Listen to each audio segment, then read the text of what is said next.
चेहरे की सुंदरता आँखों में उतरती है, लेकिन स्वभाव की सुंदरता मन में उतर जाती है। लेकिन आजकल लोगों की सोच ये है कि सबसे पहले तो फिजिकली फिट दिखना चाहिए, ऊपर से अच्छे दिखना चाहिए, कपड़ों से अच्छे दिखना चाहिए, भीतर में क्या भरा है इसकी परवाह मत करिए। और इसलिए कैसे भी श्रृंगार करके, कैसे भी रूप धारण करके औरों को लुभाने की कोशिश करना चाहिए। इस तरह की प्रवृत्ति लोक में आप जबरदस्त देख सकते हैं। मुनिराजों का ऐसा रूप इसलिए है क्योंकि उन्हें किसी को लुभाने का भाव नहीं है, न वो किसी और पर लुभाना चाहते हैं और न किसी को लुभाना चाहते हैं।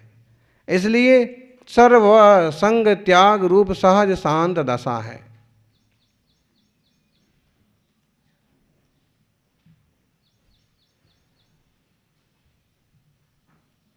गर्मी से पसीना आ रहा है, धूल उड़ रही है, शरीर मैला हो गया है तो भी ठीक है।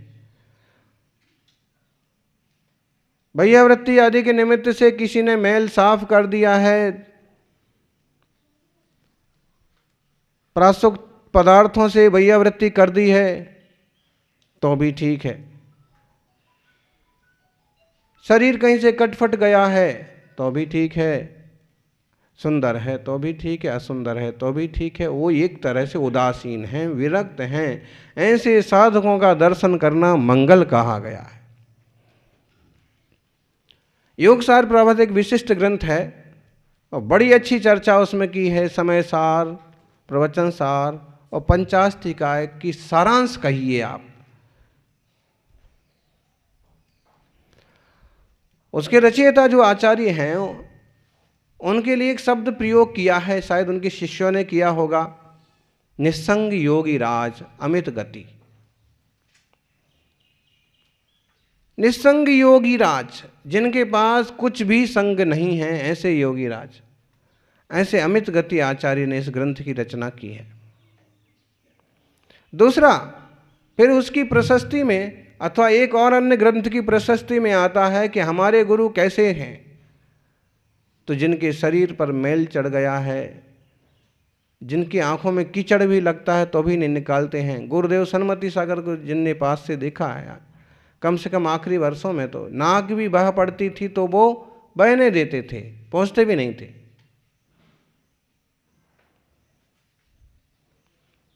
पाँव से खून बहता था तो बहने देते थे, बांधते भी नहीं, बंधवाते भी नहीं थे।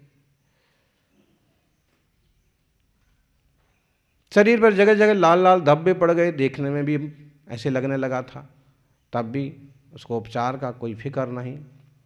क्यों? देहा और आत्मा की भिन्नता को जानने वालों जीवों की एक तरह की अद्वितीय प्रवृत्ति होती है। इतना गहरा सोचे कौन, इतना गहरा देखे कौन। असुचि भावना का जरा सा चिंतन किया जाए, विचार किया जाए तो आंखें खुल जाएं। देह की रचना, देह का विकास, शरीर की स्थिति, वस्तु व्यवस्था,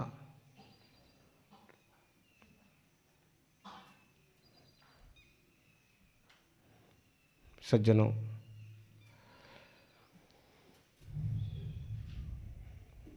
जैन तत्व ज्ञान बीतराग वाणी ही भव कल्याणी है। इसके बिना कोई रास्ता नहीं है। लेकिन इस युग में इस मार्ग को सुझाने वाले भी विरले हैं। 100 टंच खरी खरी कहने वाले भी बिरले हैं और सुनने वाले भी बहुत बिरले हैं।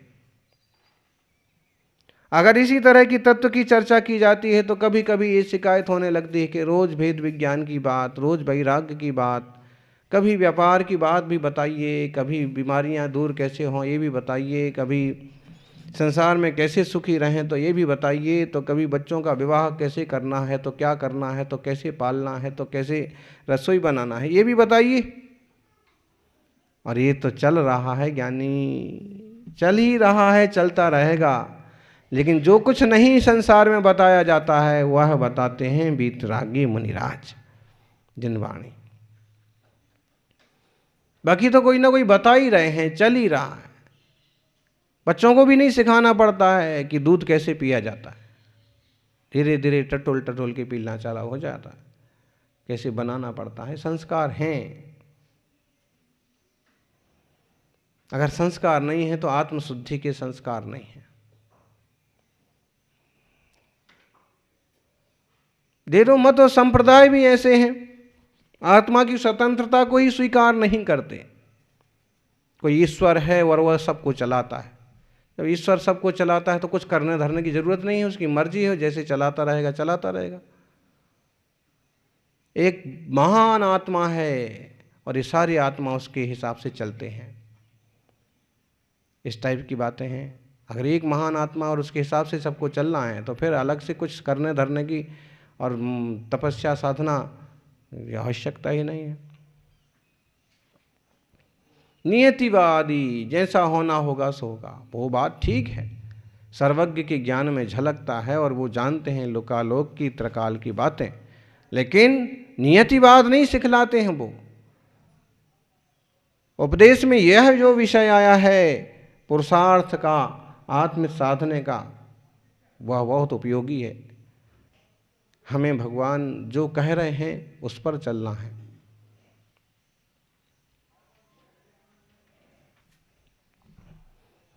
सज्जनों, गुणभद्र स्वामी का एक श्लोक है, 87 नंबर आत्मानुशासन। इष्टार्थो ददनासितं भव सुखक्षाराम्भसि प्रस्फुरन् नाना मानस दुख बाणौ शिखा संदीपिताभ्यंतरे मृत्युत्पत्ति जरा तरंग चपले संसार घोरार्णवे मोहग्राह विदारितास्य विवरात् दूरे चरा दुर्लभः। संसार समुद्र में मोह रूपी ग्राह माने मगरमच्छ के फाड़ी हुए मुख से दूर रहने वाले जीव दुर्लभ हैं। मोह रूपी मगरमच्छ के मुंह में कौन नहीं गया है? बोलो, कौन बचा है मोह से?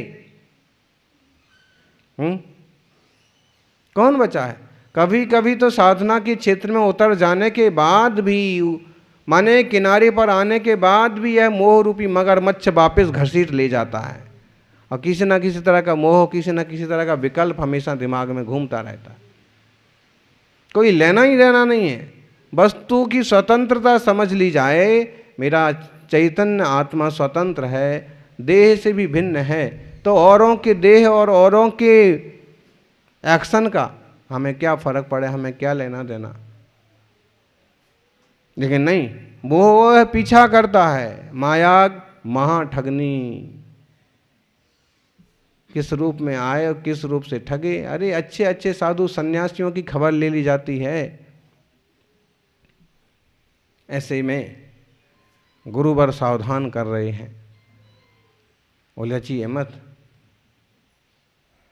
एक इतनी सी लाइन चित्त में बस जाए ना, जहां देह अपनी नहीं, यही बस मंत्र बन जाए तो और चीजों में उलझना अपवाप थम सकता है।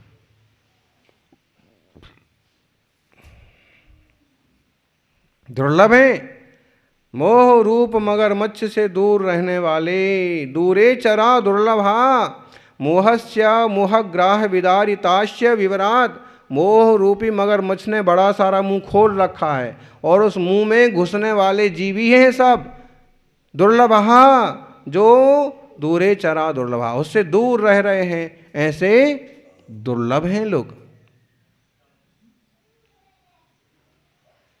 बताइए, देख लीजिए आप, इतने बड़े संसार में 7.5 अरब की आबादी में 7,500 भी ऐसे इंसान, सच्चे इंसान मिलना मोह के विवर से दूर हों। देखिए, और यहाँ पर इस संसार समुद्र में इस विषयों से उत्पन्न सुख रूपी खारे जल से भरा है। इष्ट विषय रूपी सुख कैसे हैं? खारे जल के समान है तो जल लेकिन खारा है।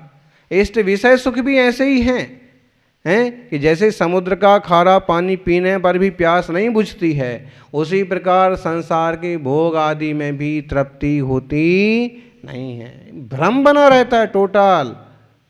हैं, आपको ऐसे नहीं लगता हो तो जो वर्षों से उसी में पड़े हैं उनसे पूछो, कभी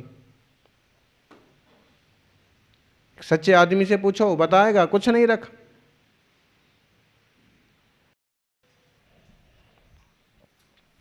यह संसार समुद्र अनेक प्रकार के मानसिक दुख रूपी बड़वा अनंत से तप्त है। बोलो, संसार रूपी समुद्र कैसा है? मानसिक दुख रूपी बड़वा नल से तप्त है। जैसे बड़वा अग्नि द्वारा समुद्र का जल सोखा जाता है, उसी प्रकार संसार के मानसिक दुख विषय सुख नहीं भोगने देते, और भोगते भोगते भी दिमाग में चित्त में द्वंद्व चलता रहता है, शांति का काम नहीं।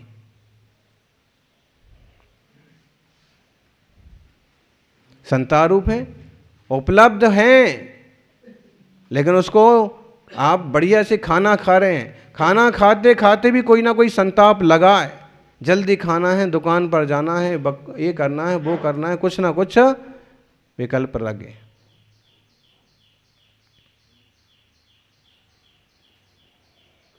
तो ऐसा ही है, बड़वाग्नि जल रही है, विषय रूपी सुख भी भोगे नहीं जा सके हैं शांति से। ये संसार समुद्र जन्म मरण जरा रूपी तरंगों से चंचल है। नाना मानस दुख बाढ़ो शिखाग्नि संदीपिता, मानसिक दुखों की शिखाओं से संदीपित है, बढ़ाया जाता है। तन से आदमी एक बार सुखी भी हो जाए, लेकिन मन से तो कुछ ना कुछ चालू है ही। ये चला गया, उसने ऐसा कर दिया, वो विरुद्ध हो गया, मैंने उसके लिए इतना अच्छा किया और उसने सब उल्टा करके रख दिया, मैंने उसको इतने बार बचाया, उसने तो मेरे को जेल में मेरा नाम लिखवा दिया। तरह तरह के विचार, तरह तरह की बातें होती हैं। ऐसा ही चलता है ये संसार। और ये संसार जिस प्रकार समुद्र में लहरें उछलती हैं, उसी प्रकार जीव भी जन्म मरण आदि रूप लहरों में, उछालों में जन्म मरण करता रहता है। उत्पाद व ध्रुव स्वभाव पर एकाग्र नहीं होता है, बस उछलता है इधर से इधर, इधर से इधर। क्या करेंगे? कभी अब चिंतन करना, संसार की असारता को मन से सोचो। सुंदरता कितनी देर की है, देह की स्थिरता कितनी देर की है, पदार्थ कितनी देर के हैं। अगर यहाँ कोई हमें सुख और शांति का मिल भी गया तो कितनी देर का है। ये जो लोग गड़बड़ करते हैं ना, इधर से उधर करते हैं, उनके भी चित्त में कोई शांति नहीं रहती है। एक तरह का भय, एक तरह की वासना, एक तरह की कुंठा, एक तरह का दुस्साहस भरा रहता है। और ये सब क्या है? ये सब अशांति तो है, दुखी ही तो है। सुख क्या है? पूर्णता, निराकुलता, कुछ नहीं चाहिए, परिपूर्णो हम, मैं परिपूर्ण हूँ, अपने ज्ञान आदि गुणों से भरा हुआ हूँ, बाहर से कोई चीज़ें आयती नहीं हैं, जोड़ी नहीं जाती हैं। परिपूर्ण स्वभाव की दृष्टि करें। मृत्यु उत्पत्ति जरा तरंग चपले संसार घोराणवे, जन्म मृत्यु की तरंग ऐसी जबरदस्त चलती हैं इस घोर संसार में, और नाना दुख यहाँ भरे पड़े हैं, और इस भोगों को प्राप्त करने के लिए, भोगने के लिए हमेशा आकुल व्याकुल रहता है। ये सब जंजाल है मोह का। बोलो, कौन है जो मोह रूपी मगरमच्छ के मुख से दूर है, बचा हुआ है? कौन है? हैं? चारित्र भक्ति की शुरुआत कैसे होती है? पूज्यपाद स्वामी ने लिखी है चारित्र भक्ति। ए नेन्द्रान भुवनत्र यस विलसत क्यूर हारांगदान, भासन मौली मणि प्रभा परिवसरोत तुंगोत्त मांगान तान, सोईशाम पाद पयोर हुए सुमुनियस चक्रो प्रकामम सदा, वंदे तम।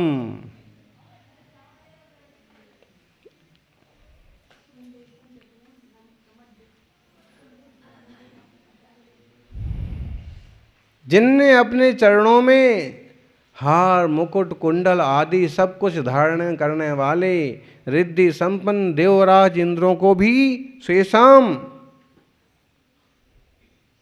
अपने चरणों में वंदे हम वंदे भिंतर मंत्रंग बलवल। ऐसे जो अत्यंत वीतरागी बलवान मुनिराज हैं, वीतरागता में उतरे हुए हैं, ऐसे मुनियों को हम वंदन करते हैं।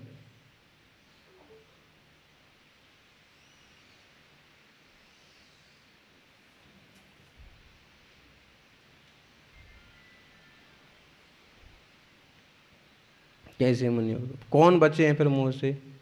मुनिराज बने।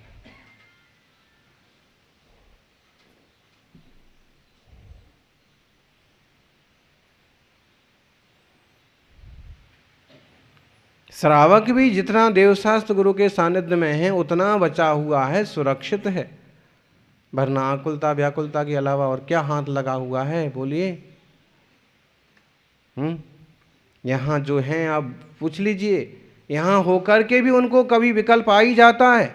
अब बहुत दिन हो गए, अब उनका फोन आ रहा है, अब ये हो रहा है, अब तो जाना पड़ेगा, अब ये काम आ गया है, ऐसे चलता ही रहेगा। और नहीं तो अगर ये कहीं से समाचार ना आए तो ऐसे रह रहे हैं जैसे दुनिया में बाहर कुछ है ही नहीं। बस यही है जो कुछ है, शांति से सुबह भगवान की आराधना करो, मुनिराजों की चर्या में शामिल हो जाओ, शांति से प्रवचन सुन लो और रात को आराम से जाप करके और सो जाओ। कोई बिरला होगा जिसे किसी दूसरी तीसरी बात की खबर आती हो, हैं क्या ये करो, क्या वो करो, क्या कि कोई और खोटे भाव, मुश्किल है।